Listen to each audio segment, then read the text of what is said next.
Hello and welcome. My name is Jake Kerr and this is a Black Ink Podcast. This is episode number 44, and if you're listening from YouTube or Spotify or Deezer or iTunes or Google Podcasts or anywhere, I'd like to welcome you officially. If this is your first time, welcome. If this is your 44th time, welcome. I hope you are ready for a interesting show, okay?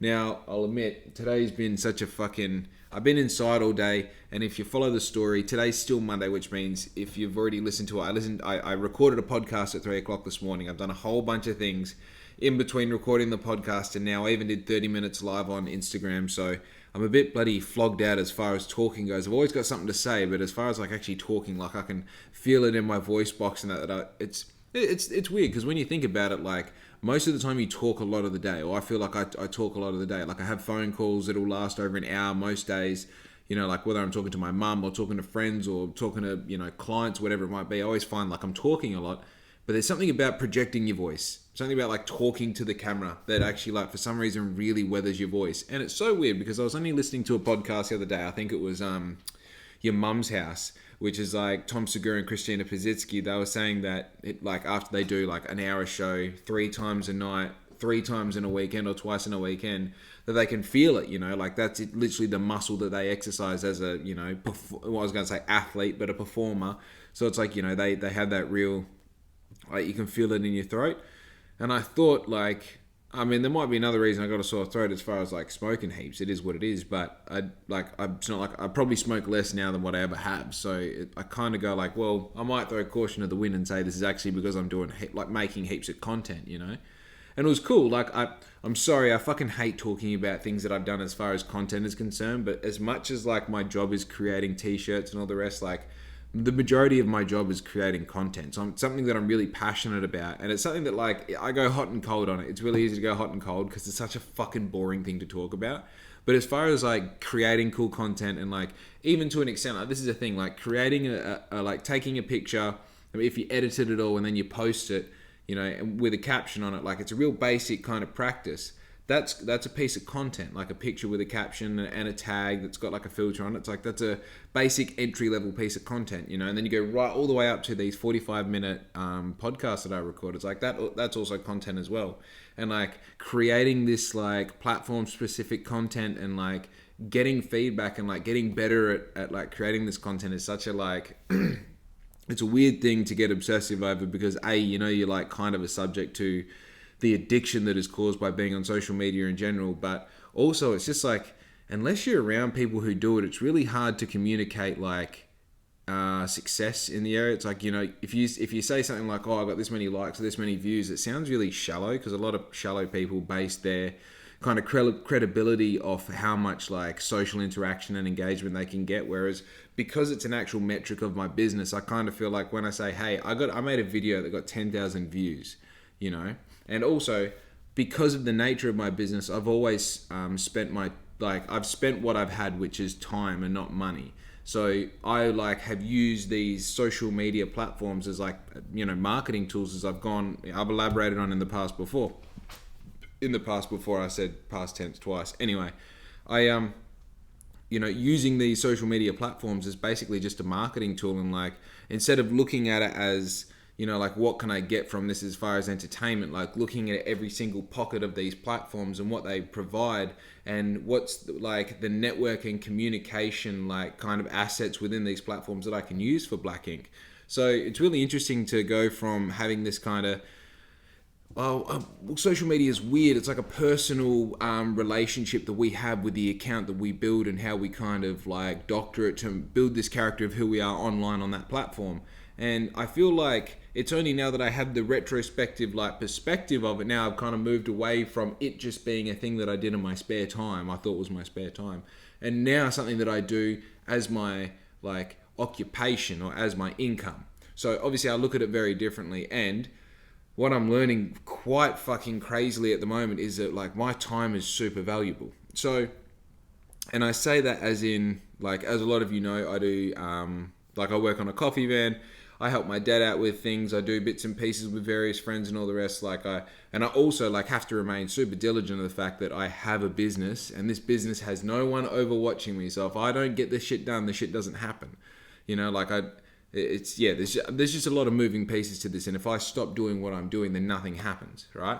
And when you like obviously going further down the path of like what that means, like I get a certain amount of hours. Like today's a good example. It's Monday, so obviously there's a little bit more stuff on my plate being a Monday, but like, you know, it's Monday, so at the moment I've got this, I've got like a podcast that I need to make sure that I had ready that I didn't get done over the weekend, so that got pushed to like, well, if it's going to be posted at 5, I need to record it at 3, so I have an hour of editing and uploading time, and then record the podcast, do all my usual engagement on Instagram, which usually is like 90 minutes of like interaction with other accounts, and then I post something. Usually that includes like creating a post, then going from there to whatever, just, you know, bits and pieces. I had a Google account lock itself and I had to pay to use my email again on Gmail. Can you believe? Like, it's one of those things, if I explain how, you're like, oh yeah, that kind of makes sense. But like, just thinking about it enrages me. And I checked the wrong thing first, so I spent $20 I didn't have to. It's like, fuck, you know?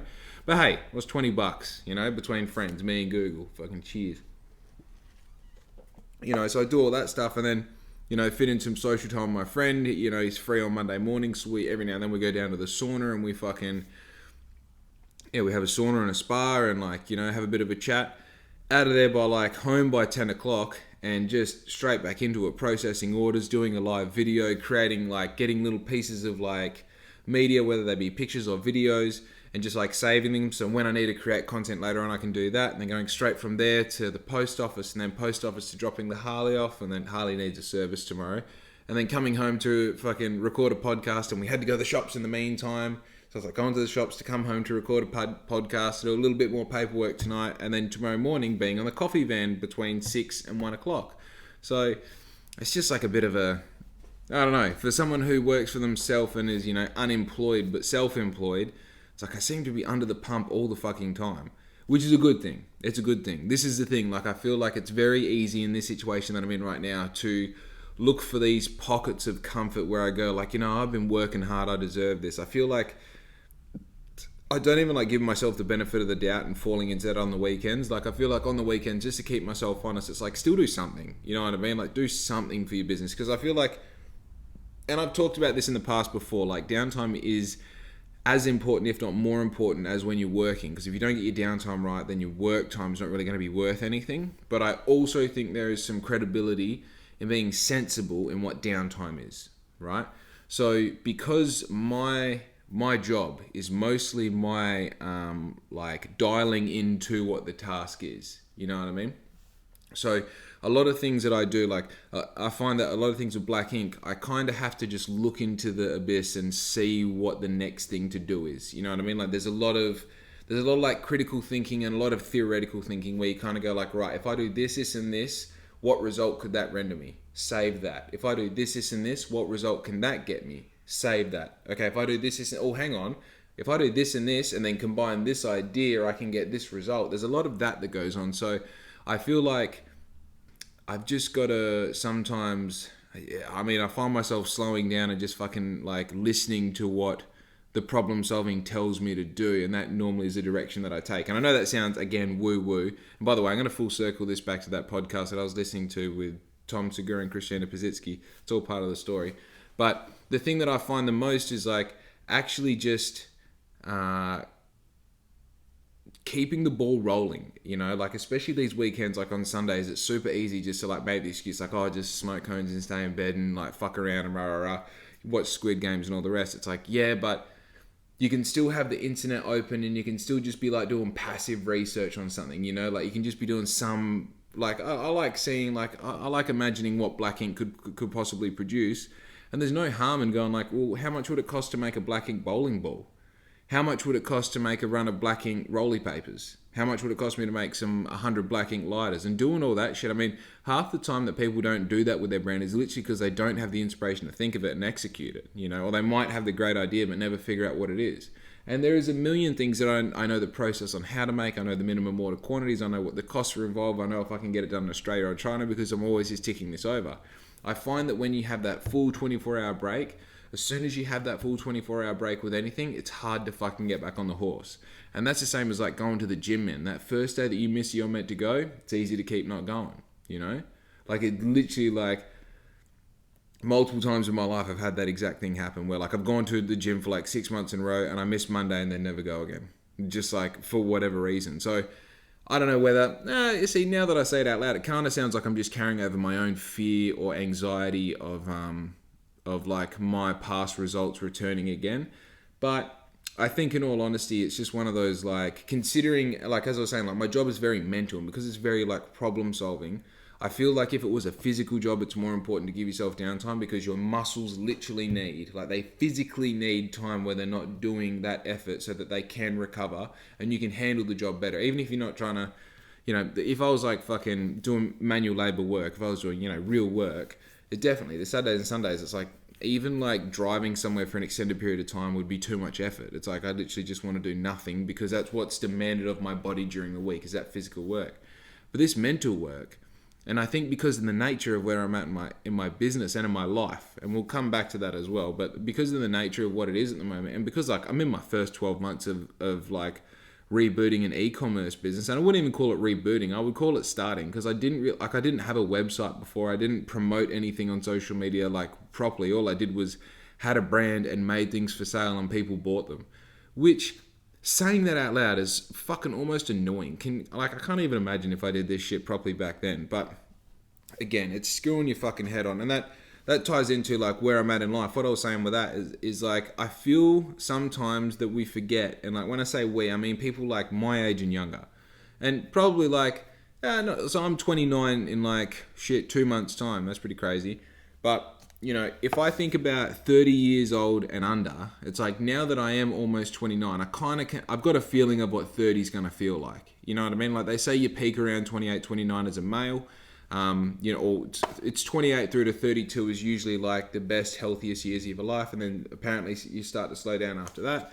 Now I can obviously, verify up to 29 years of living. It's like, well, so far in my life have only got stronger every year that I've lived. And when I say stronger, I mean like, more powerful as a human, mentally, physically, spiritually. Like I expect this to continue, but I'm anticipating that it's either going to plateau, like it'll slow down and plateau, or it may even like slightly reduce a little. And it's like that. I feel like with a certain amount of maintenance, right?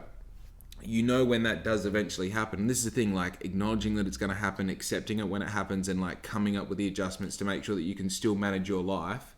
And if you want to hold any aesthetics through your life, doing the things that you need to do to get the results that you want. You know what I mean? Like so many people are just like, oh, I'm getting old, and they start acting old, and they fucking take ages to get up. Dude, just fucking act young, and you're young. You know what I mean? Like the amount of years you've been on this earth doesn't mean anything. All it is a physical count of what's going on as a point of reference for other people. It's literally so like, man, it's just fucking, it's dumb. The whole age thing is dumb, man.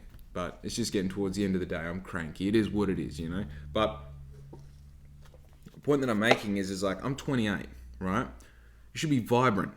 Like for me to take that day off, like mentally, to not have those thoughts is so much more of an effort than it is to get excited about the thing that I do, And obviously, like, I'm in a very beneficial position where, like, I get to do the thing that I want to do. Also, like, put myself in this position as well. So, obviously, if I was in a position where I was trying to avoid this thing that I like doing and trying to shy away from it, there might even be a problem in itself.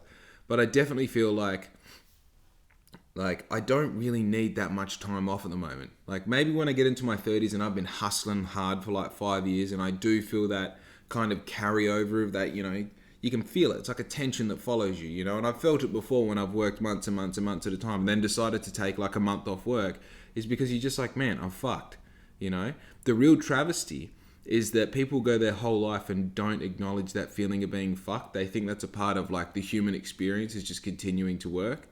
And without sounding like, one of those crazy conspiracy theorists that it's like, yeah, that's how they want you to think and that's how they want you to feel. It's just like staying in this position where you think like it's your job to continue working. Look, I'm not a conspiracy theorist and I don't know who they are, but there is definitely some merit to saying that's how they want you to feel. Like I think the biggest thing that like I always come back to in like living this life and having this experience of being a human is there are no fucking rules, There's these agreed kind of like, there's these agreements that we all like mentally shake hands on, and that's everything from like don't run a red light to don't kill anyone to like if you make eye contact with someone and you're walking up, you like acknowledge them and say hello to them, and if they're your senior or elder or higher power than you, then you pay them respect sort of thing.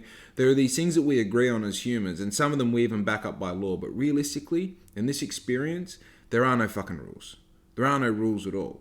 And to think that you're meant to be here your whole life just to fucking, that cliche thing of like have a job, pay taxes, buy a house, find a girl, have a family, do all the rest. Like, they're just rules that everyone agrees on, that more people agree on than a lot of others, And like, people bet their whole life on those rules being correct. It's not necessarily the case, And like, this is just recycled shit that a lot of smarter people have said before me. But it's something that has, like, it just gave me so much freedom. And it's like the only thing that's changed throughout my life is I realize this more and more. And that is that if you make a decision one day to do something, you can literally do it. The only difference between like you having that and not having that is like your decision to do it, your execution, and your word with yourself. You know what I mean? And I think the word with yourself is overlooked a fair bit as well. Like, I think there's a certain amount of... I've gone tangent to tangent to tangent, and I apologize. Comparing this to my 3 a.m. podcast this morning, you can definitely tell that I've been awake for fucking 13 or 14 hours or whatever it is between podcasts. But anyway, I think having the word with yourself is super important, because you have this like...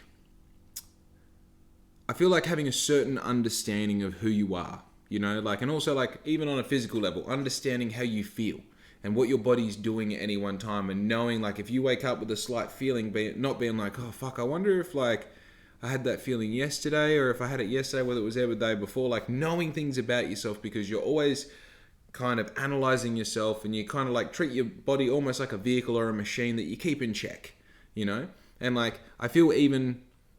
beyond that is obviously having that mental relationship with yourself, where you can like wake up and you can ask yourself how you feel mentally. Like, where am I at emotionally? Do I feel enthusiastic or encouraged for today? Or do I feel like I'm at a detriment for whatever reason?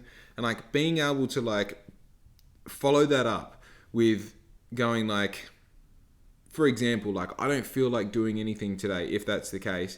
Being able to go like, that's very good, but I said to myself, whether it was a week ago or a month ago or a year ago or a decade ago, that I would achieve this thing. Now, if I don't do this, obviously if I've told anyone, I'm going to have the judgment of the people that I tell having some sort of word about it or opinion about it. But in reality, I told myself that I would do this. I made an agreement with myself. I made a decision, whether it was based on logic or emotion, whenever I made that decision. And the point is, the decision was made, right? And I didn't make a decision like, until I give up or until I don't feel like doing it. I said I would do this. So then if I don't do this, I've broke my fucking word with myself. You know what I mean? Like, I don't really have a leg to stand on with myself. And the problem is, when you do that once, you do it twice. And when you do it twice, you've already done it 1,000,000 times. And it's hard, And I'm not saying that I 100% fucking live by my word and I'm a true, honest, honorable man, but I fucking give it a really good shot, And it's not for anyone else. It's not so like people know like Jake's a trustworthy sort of dude. Man, it's so I can fucking sleep. It's so I can, be me, and just like I can say, like I've talked about in the podcast this morning, like if my business fails, it definitely wasn't because I didn't try, And like as I'm fucking making a whole point about like the weekends, it's not because, like I gave myself too much time relaxing, But man, I guess it's just difficult to see a lot of people my age these days that definitely don't have a good relationship with themselves. They don't have that like respect for their own word, where if they say they're going to do something, it's like, you got to fucking ride or die what you say. And realistically, if like, this is the thing, a lot of people get to a point where they say it 1,000,000 times and they realize that it's too late for me to go back, It's too late for me to have that first thing where I say, right, I'm going to go to the gym every day for fucking a year, And then they wake up the next day and they go, oh fuck, well I said I was going to quit smoking as well last week and I still haven't. I said the week before I was going to stop eating so much gluten or pasta and I still haven't. So I might just not go to the gym tomorrow. Even though I've got the membership and even though I told all my friends and even though I bought the sports clothes, I just won't do it. You know what I mean? And then because they have that relationship with that self of like accepting failure, then it becomes this snowball that kind of gets out of control too big, where then it just seems like it's okay to talk about shit all airy-fairy in most like aspects of like wherever a conversation can lead with your friends. And like they start talking about things, you're just like, well, what are you talking about? You know what I mean? Like, this is the thing, like I know that none of the shit that you say over here happens. So what's the shit that you're saying over here? I reckon everyone who's from my town is thinking of one person right now, but I might be wrong. I wasn't thinking of that person, but as I was saying it, I'm like, fuck, I reckon I don't know. I could be wrong. If you're not from my town, you're just like, hey man, this is not relevant, you know? But yeah, I don't know. I feel like there's a lot more faux, like, what do you call it? Not faux characters, just like faux conversations. A lot of people talking about things that are never going to happen and people backing them up. It's like everyone's just fucking on cocaine all the time, you know what I mean? Making business plans and then the next day just being like, well, we didn't have that conversation. That didn't ever happen. You know what I mean? Like, and people are just okay with it. People don't like, there's no accountability or repercussions when people follow them up and they haven't done it, you know? And like, man, this is the thing. It's like when you're in a bad relationship and like someone says like, oh, I'm fucking leaving. I hate you. Rah, rah, rah. And they slam the door on the way out. And then 20 minutes later, they knock on the door and it's like, no, you said you hate me. You've got to go. You've got to go. Oh, no, I didn't mean it. Rah, rah. If you didn't mean it, then you shouldn't say it. But you said it and now you've said it. So you got to go. You know, and the problem is if you take them back in then, like, what's your word good for? They said that they hate you. Now you're going to trust that this person is just emotionally irresponsible and is happy to say fucking anything in the moment of emotion. It's like, nah, man, I want to fucking date an adult. You know what I mean? And if you say you're going, go. At least go for the night. Don't come back 20 minutes later. Sounds like I'm talking about something specific, doesn't it? Hey, man, fucking chill out. I'm happy wife, happy life. I'm the fucking wife, you know what I mean?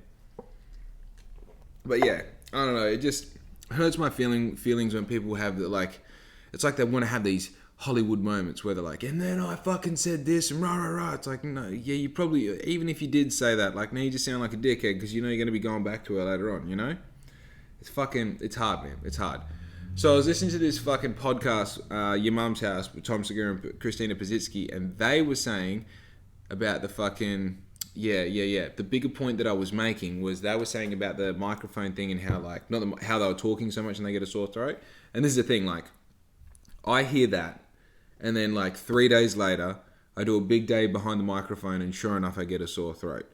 And I feel like I've talked about this before. This is that thing where like all I got to do is stay true to what I'm doing and make sure whatever I'm doing, I do really well. And then somehow, somewhere, there'll be some little sign dropped. And all I have to do is listen to that sign and execute the idea that comes from it. You know what I mean?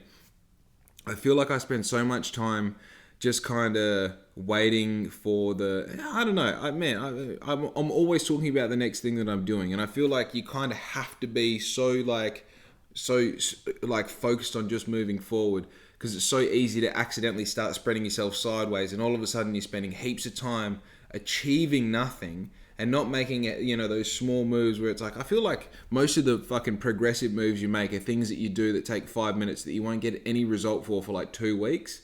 And I feel like if you just do heaps of them all the time, once you get through 2 weeks of doing them, you start having things starting to happen. Then you go, all I got to keep doing is all I have to keep doing is like keep on checking these little things as I go along, and like checking in with this person, checking in with that business. Where's this at? Is this sent, sort of thing. So yeah, it's just a case of always fucking being on the next thing and making sure you're receptive to the next sign that comes along. But also, man, like, it's weird. As I've said in other podcasts, like, I watched, like, for so long, like, when I was a kid, man, I was so sure that I'd be, like, answering interviews and shit as an adult. Like, I used to practice my signature so that, like, when I did my signature one day for people, like, it was already perfect. And, like, man, I can do a perfect signature right fucking now. You know what I mean? Like, I genuinely practiced it so many times when I was a kid. And it's funny, like, I've always kind of considered that I was going to do something, like, with my life and have something to talk about, and I wasn't going to live a normal life. For some reason, I always thought that was the case, but I kind of found out that's how all of my generation feels. So I don't know whether that's because we were brought up on Disney movies, or it might be because my mum, like, honestly just has been my fucking all-time biggest fan since day dot, and she's always fully believed that I'm, like, you know, as any mother does, she believes that I'm, you know, she's Virgin Mother Mary and I'm a gift of God himself. I am Jesus. You know, probably went too far with the reference, but you know what I'm saying. She, like, full believer. And whether that carried me to a position where, like, every time I watched, the point that I'm making here is I'm a real big fan of watching interviews, and I try not to listen to what they say. I'm trying to, like, listen to the thing that they're actually suggesting, you know? And I feel like a lot of times people get caught listening to what people say. You know, they're not listening to the bigger picture. They're not picking up on the little fucking cues and, like, the mannerisms and not even the mannerisms. That makes it too basic. I feel like the like when a celebrity is getting interviewed, it's like I try to imagine like what is it like for that, like what does it look like for that celebrity looking back at that person getting interviewed? You know what I mean? Like what are they trying to say? What are they trying to avoid? What are they trying to lean into? You know? And a lot of times when you listen to celebrities, like, and celebrities are an easy example because they're like an easy measure of success. If you know who they are, they must be reasonably successful, and to a point that like they must have an accumulation of money, you would assume, because they're a celebrity and you're watching them, you know. So I would always watch these celebrity interviews and think like, oh, I wonder what I'm going to say when I'm a celebrity. And like with that, what like, I sound fucking crazy right now talking about this, but with like, what am I going to say as a celebrity?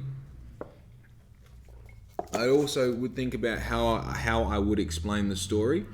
And man, I don't know whether this kind of ties into a bigger thing of like, you know, deeper kind of, and I don't want to sound all, you know, la-di-da, but like deeper kind of themes of like who my character really is. And like obviously a lot of like the things that you think about as a child kind of dictate the sort of person that you're going to be as an adult, or as a young adult anyway. And I'd always think about like how I would explain my story, and like whether my story would be like a tale of hardship, or whether it would be like a rose to success really quickly, or like, you know, overnight millionaire, or whatever, you know. And this is the thing, like I never knew what the success was going to be on, or where this like fame or whatever I imagine would come from. But I've always had some sort of like, I'm going to be the sort of person that like, I want to say, the words that come to my mind, like, oh, I'm the sort of person who like just did it my own way sort of thing. Like I never, like I saw what everyone else was doing and I didn't listen to any of it. I just kind of did what I thought was right for me the whole time. Like I always picture myself saying that. And this is another thing, this is just like a side note, this is not even related, but like I've told my mum this and I've told Larissa this, but like for some reason, like I know what it felt like when Freddie Mercury was on stage. I don't know what that is. I'm just throwing that out there, okay? He died before I was born, that's all I'm saying, okay? But there is something that I have had like an organic attachment to that man's performing ever since I can remember watching him perform. It's just like and like mum used to play Queen and like, dude, obviously this is just mum playing Queen when I was super young, and my brain tying all these experiences together, and then probably watching him live at Wembley Stadium way too young, and then thinking that I actually remember that as my memory. It's that's what it is.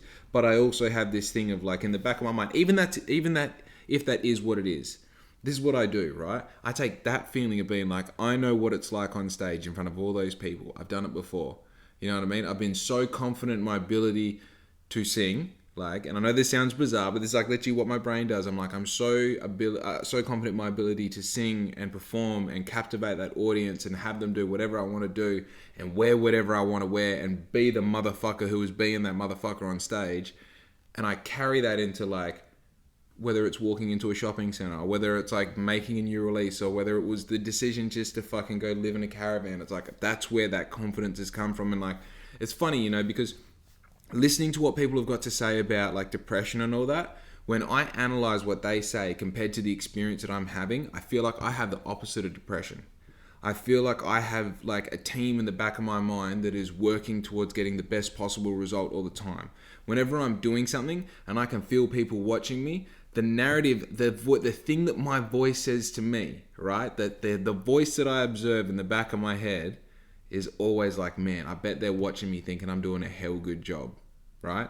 And I know it sounds like I'm being the cockiest vain motherfucker right now, but I'm not. I'm giving you like the most transparent fucking breakdown of how my brain works and like the things that I realized about myself. And man, just offering some sort of transparency, hoping maybe this lands as like relatable to you or interesting to you. So forgive me if this seems like I'm being super egotistical and bragging. I'm not. I'm just saying this is how like I operate. And it's funny because like I feel like I think all the time about like, you know, there are people who can't stand my shit. There are people who just like, this guy releases a podcast every day and no one's listening, and they go in there and they laugh at the fact that I got 50 subscribers, and they laugh at the fact that I get 10 views on each of my videos, you know? But you know what? I haven't seen or heard them once. I don't know who they are. It's not like they message me and call me fucking gay and like saying, oh, you keep your try hard, rah, rah, rah. Dude, the reality is, like, as far as feedback goes, I'm only hearing and seeing the people that are telling me that I'm doing well. And if I don't hear or see them, like literally in the back of my mind, I have that team going like, it's all good, man. It's all good. And like, even on the bad days, like, I feel like, I mean, even I didn't really pick up on it really until I had a friend tell me, he's like, man, I feel like you could be in prison having the worst day of your life and you'd still find something to laugh about. And I never thought I was that sort of person. And then I paid attention to like how I negotiate, especially like those close-end situations when people are being sort of aggressive because they're in a bad mood.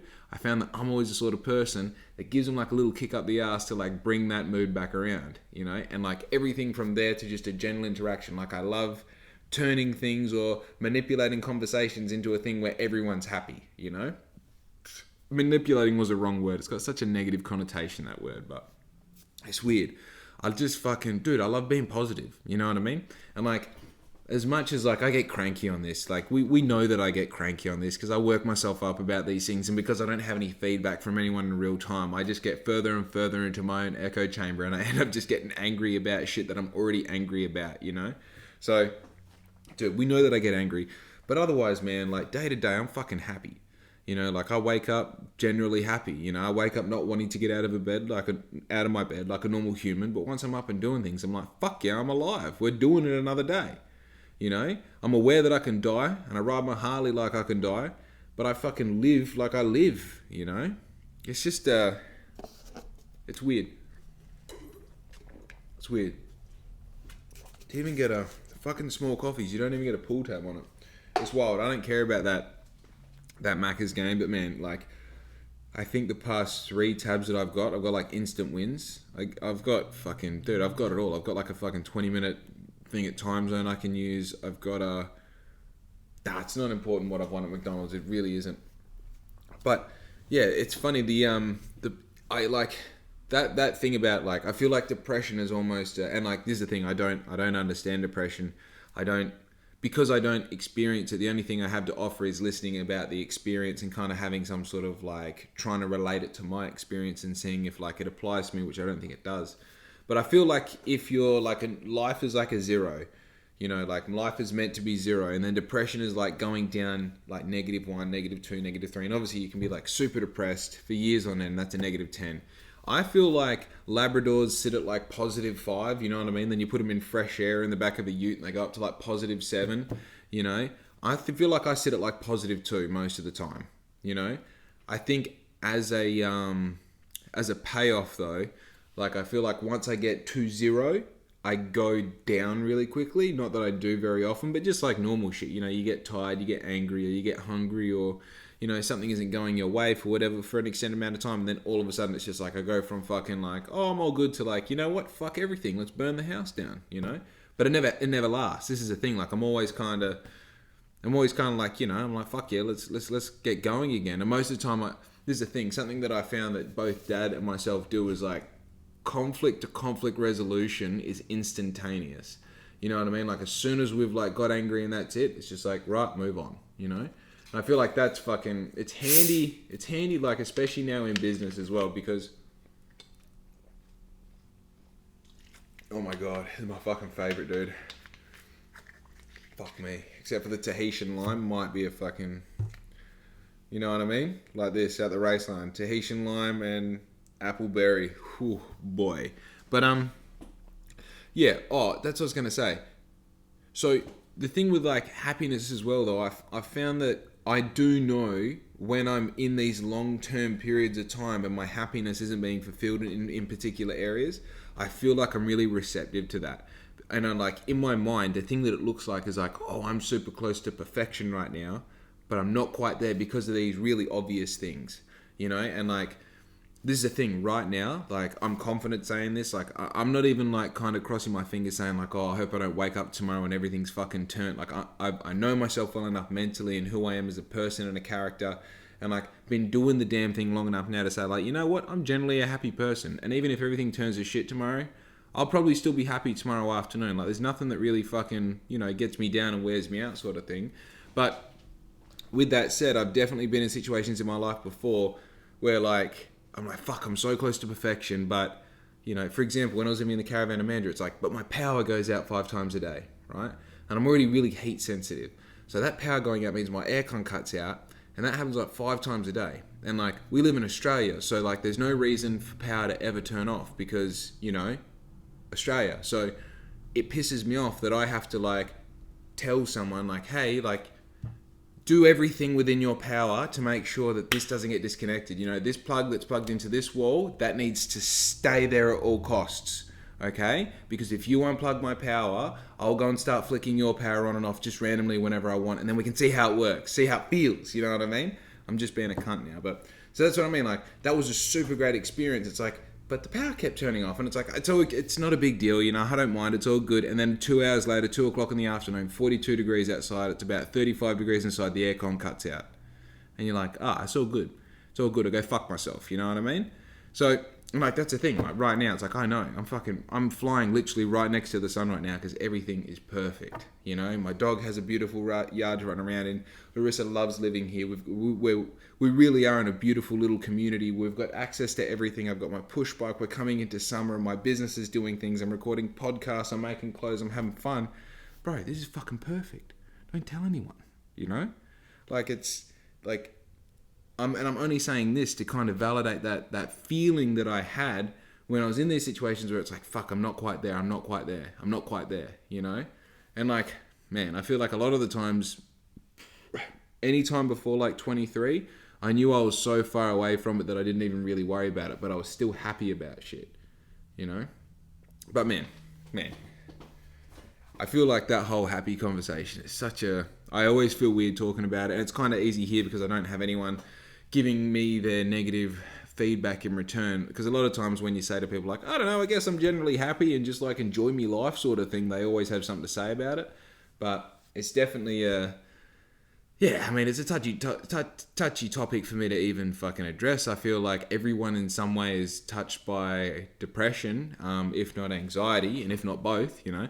And like, definitely 100% get like the craziest anxiety. But again, like, it's one of those things where like I definitely do feel anxiety and I register when I'm feeling it. When you look at anxiety logically, and this is to my belief, as with everything said on this podcast, I'm in no way an expert in any field, so don't listen to anything I say. And everything said is for entertainment purposes and in no way should be taken as educational, right?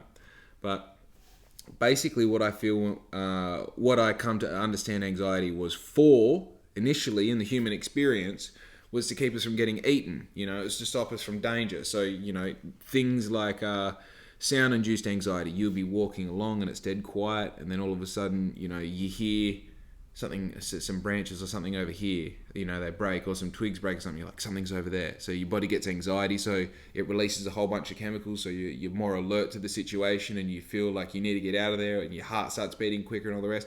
Like, the anxiety was there to keep you alive.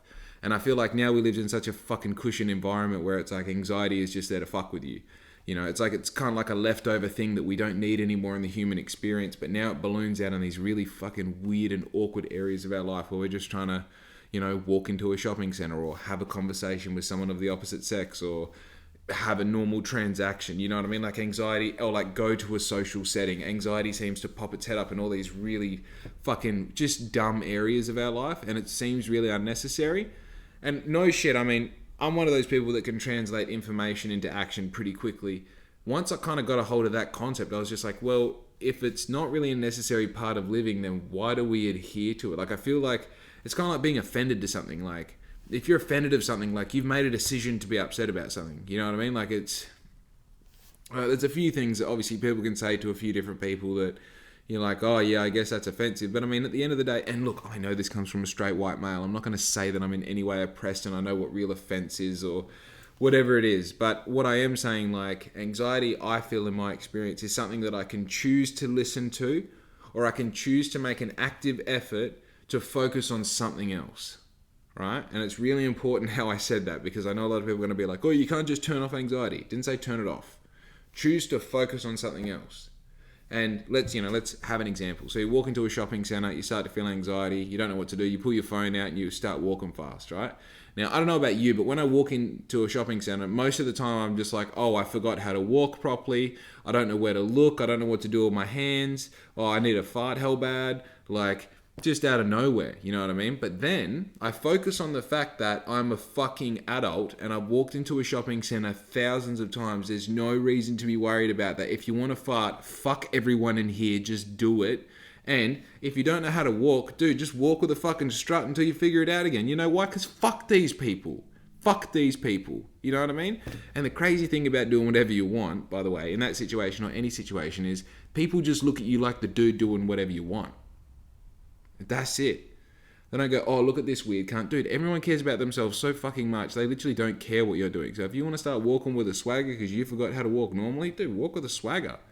Unzip your fly. Who cares? You know, probably don't unzip your fly. That's assault, brother. Man. By the way, I fully apologize if this is a fucking drag of an episode. My mind's firing, but I just don't have the fucking, like, that coffee didn't really give me the nitrous I was expecting, but it is what it is. Man, anxiety is I find anxiety is weird because, like, you know, I've got I think my cousin, she's like 18 or 19 no, she's 21. Wow. Hectic. I don't know where I was going with that story, but I think it's just interesting because, like, my dad, you know, talking to him, obviously, like, through the years, has suffered from some forms of anxiety, and discussing the anxiety that we feel and how we feel it and how we mitigate it is really interesting. Like, he's got a really similar kind of, like, attitude towards it, like, just marches on to march on sort of thing. And I don't know, maybe that's where I've kind of got some of my belief as to how I feel it should be dealt with sort of thing. But man, it's just one of those things where if you make a habit out of anything that's difficult, it soon has to become easy. You know what I mean? Like, it's something like, you know, I know that getting in an ice bath is super fucking difficult. But once you've done it 10 times, you're like, well, I know what to expect. My body kind of physiologically knows what to expect as well. So it's just a case of actually doing the damn thing, you know, and you get to a point where you're like, oh, okay, so the hardest part of having an ice bath isn't the feeling that the ice bath gives me, it's the actual action of getting into the ice bath. So if I get good at just doing it and then dealing with whatever happens, then the whole thing doesn't become that hard, you know. And I feel like getting yourself in these anxious situations, and the reality is if you're dealing with a lot of anxiety, then you can get yourself in these situations all the time because it's happening organically. You're getting anxiety from going into 7-Eleven, you get anxiety from going to a public toilet, you get anxiety from whatever it is. So every time you're in there, just be like, well, okay, register that anxiety, but I'm the motherfucker who's here, and I came here to take a shit, so I'm coming here to take a shit, you know. And if you don't like it, that's on you. That's your problem. That's your problem. Who are you? I don't know who you are. Go away, you know. And if it is someone you know, you're like, hey, bro, I'm doing a shit. Go away. Yeah, I know. Crazy. It smells. Go away. That's what I'm asking you, you know? It's just, I know it sounds bizarre saying it out like that, but that's literally like, remember, there's no rules in life. You're allowed to do that. You're allowed to own the situation. These are all things that some of the shit that I say in this podcast, as I'm saying, I'm like, wow, that sounds really deep, doesn't it? You know, it sounds really obvious. But the thing is, like, we live in such a fucking, like, weird, over-informed, crammed world now, you know, where, like, there's so many little nuanced things that you have to feel like you have to keep up with, you know, meme culture and fucking the English language literally changing itself in real time in front of us and keeping up with, like, the definitions of new words and what they mean and how they apply in context, and then seeing them on Netflix and realizing that they're going to be in the Oxford Dictionary within a year's time, you know, shit like that. So then you forget all the basic things, like there are no rules in life and you're allowed to be whoever you want to be, whenever you want to be. And, like, you can literally make a decision now, stick by it, and completely change who you are and your character furthermore, you know? Fuck, dude. How's that for a realization for a Monday? Huh? Not bad. Imagine what the rest of the week's going to have. Now, if you are listening to this on Tuesday the 6th, maybe, or 5th, whatever it is, if you're listening to this the day it got released, right now, in the morning, it means that I'm down on Old Coast Road in the big coffee van. I'm making coffees all morning. Unless the weather's turned to absolute shit, then I probably won't be there. But otherwise, come down and say hello.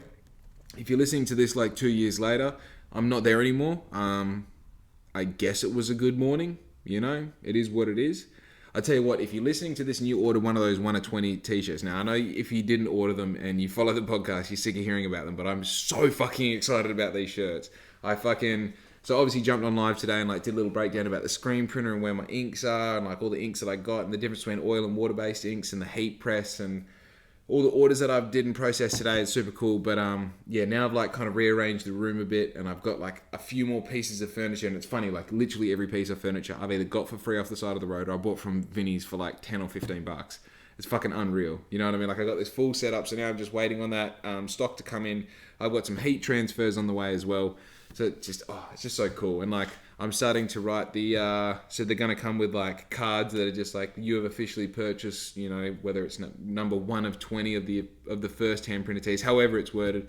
I've like got all the orders ready to up. Oh man, I'm just excited. I tell you what I have been thinking about though. I'm kind of thinking about piecing together, you know, maybe like 5-minute videos or something, just as like a little bit of a vlog series as far as like just following Black Ink, because strangely enough, between Facebook, Instagram, TikTok, and YouTube, obviously YouTube is only the podcast, I really don't feel like I translate or like I fucking, what's the word? I don't explain a lot of what's going on behind the scenes, because it's kind of hard to make content that talks about that sort of thing. Like, I don't know, I feel like I just maybe want an avenue that's more specific about Black Ink itself, so I can kind of just deep dive into that and talk about the production and things that I'm learning, and maybe, I don't know. I just feel like talking about the podcast and Black Ink as a brand itself on the podcast is kind of like cringy, and I feel shitty doing it, especially if I start the podcast doing it. I feel like no one wants to listen to that shit, you know? But look, if you want to, I mean, tell me if you're interested in that. Tell me what you want to see. I'm really interested to make content that people want to like, what I was going to say, read then, that people want to listen to and watch. So definitely, if you have an idea for me, shoot it through my way. I'm working on getting some cool people on the podcast as well. Now that I've got this new space, I'm thinking about setting up a bit of a table and having like a conversation set up. I think I'm going to release that as a part of a different playlist, but under the same channel. But look, fuck talking about what I'm going to do. I'll tell you when I've done it. How about that?